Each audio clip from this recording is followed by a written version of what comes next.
Hi! Welcome back to my channel. This is Divya.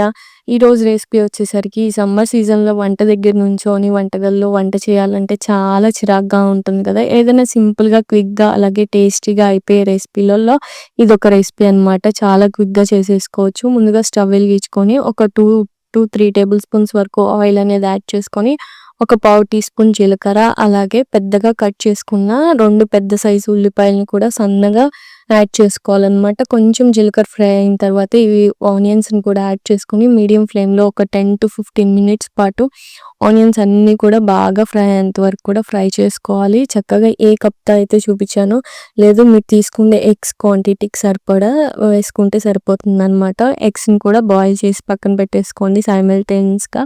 So, చాలా క్విక్‌గా అయిపోతుంది recipe. Evening టైంలో చపాతీ చేస్తున్నా గానీ, లేదా మార్నింగ్ టైంలో అయినా చపాతీలలోకి వాటిలకి చాలా బావుంటుంది. రైస్‌లోకి కూడా బావుంటుందనమాట. ఒక టేబుల్ స్పూన్ వరకు అల్లం వెల్లుల్లి పేస్ట్ వేసుకొని, పచ్చివాసన పోయేంత వరకు లో ఫ్లేమ్‌లో పెట్టుకొని, అల్లం వెల్లుల్లి పేస్ట్ అంతా కూడా మంచిగా ఫ్రై చేసుకున్నాక, ఒక 2 పచ్చిమిర్చి సన్నగా కట్ చేసుకున్నవి యాడ్ చేసుకొని, దీంట్లోనే ఒక పావు టీ స్పూన్ వరకు గరం మసాలా, అలాగే ఒక పావు టీ స్పూన్ వరకు ధనియాల పొడి, రుచికి సరిపడంత సాల్ట్‌ని కూడా యాడ్ చేసుకొని, ఇవన్నీ కూడా మసాలా అన్నీ కూడా ఉల్లిపాయలకు బాగా పట్టేలాగా అన్నీ కూడా యాడ్ చేసేసుకొని 1 బై 1 ఒక పావు టీ స్పూన్ వరకు పసుపుని కూడా వేసుకొని, దీంట్లోనే రుచికి సరిపడంత కారాన్ని కూడా యాడ్ చేసుకొని, లో ఫ్లేమ్‌లో పెట్టుకొని ఒక్కసారి ఆనియన్స్‌కి మసాలా అంతా కూడా బాగా పట్టేలాగా ఒక 5 మినిట్స్ పాటు కొంచెం అంత మసాలా అంతా కూడా ఆనియన్స్‌కి బాగా పట్టేలాగా ఇట్లాగైతే ఫ్రై చేసుకోండి. చాలా బావుంటుంది. ఆనియన్స్‌కి మసాలా పట్టిన తర్వాత సన్నగా కట్ చేసుకున్న 2 మీడియం సైజ్ టమాటాలు కూడా యాడ్ చేసుకొని,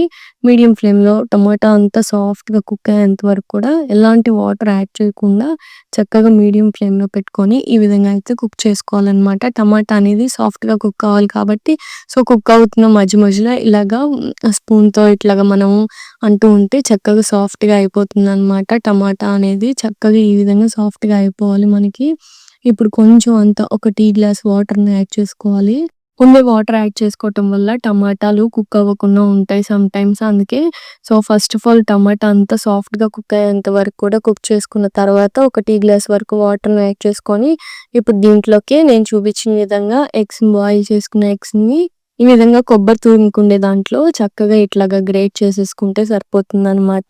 ఎన్ని ఎగ్స్ అయితే అన్ని ఎగ్స్‌ని వరకు గ్రేట్ చేసుకోవాలి. నేనైతే ఇక్కడ 3 బాయిల్డ్ ఎగ్స్ తీసుకుంటున్నాను. సో, ఆ క్వాంటిటీకి సరిపడా ఆనియన్స్, టమాటా నేనైతే చెప్పాను. ఎగ్స్‌ని యాడ్ చేసుకున్నప్పుడు క్వాంటిటీస్ కూడా ఆనియన్, టమాటా పెంచుకొని ఎందుకంటే గ్రేవీ కన్సిస్టెన్సీ వచ్చేది ఆనియన్, టమాటా వల్ల కాబట్టి సో, ఈ విధంగా అయితే యాడ్ చేసుకుంటే సరిపోతుందనమాట. లో ఫ్లేమ్‌లో పెట్టుకొని ఒకసారి ఎగ్స్ అన్నీ కూడా గ్రేట్ చేసేసుకున్న తర్వాత జస్ట్ అలాగా కలిపేసుకొని ఒక 2-3 మినిట్స్ పాటు కుక్ చేసుకొని స్టవ్ ఆఫ్ చేసేసుకుంటే సరిపోతుంది. చాలా సింపుల్‌గా, ఈజీగా చాలా క్విక్‌గా అయిపోతుందనమాట ఈ సమ్మర్ సీజన్‌లో. అంతేకాకుండా కొంచెం హెల్తీగా కూడా తిన్నట్టుగా అనిపిస్తుంది. టేస్ట్ విషయానికొస్తే ఇంకా చాలా అంటే చాలా బావుంటుంది. ఒకసారి ఈ రెసిపీని ట్రై చేయకపోతే డెఫినెట్‌గా మీరు కూడా ట్రై చేసి రెసిపీ ఎలా ఉందో కింద కామెంట్ సెక్షన్‌లో కామెంట్ చేయండి. ఎగ్ వేసినాక 2-3 మినిట్స్ పాటు సిమ్‌లో పెట్టుకొని ఇట్లాగా కొంచెం అంత కుక్ చేసుకుంటే సరిపోతుందనమాట. ఫైనల్‌గా కొత్తిమీర వేసేసుకొని స్టవ్ ఆఫ్ చేసేసుకొని వేడి వేడి చపాతీలోకి ఈ వేడి వేడి ఎగ్ కీమా కర్రీని సర్వ్ చేసుకొని తినండి. అసలు ఆ టేస్ట్ అయితే వేరే లెవెల్‌లో ఉంటుందనమాట.